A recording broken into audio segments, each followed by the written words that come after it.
చెలి మనసే శివధనుసైనది, తొలి చూపుల వశమైనది, వలపు స్వయంవరమైనప్పుడు గెలువనిది ఏది?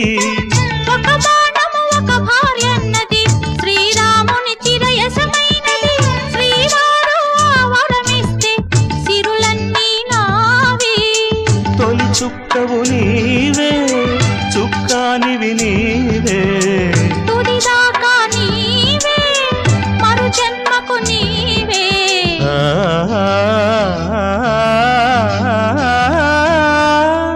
జానకి కలగనలేదు రాముని సతి కాగలనని ఏనాడు. రాముడు అనుకోలేదు జానకి పతి కాగలనని ఆనాడు.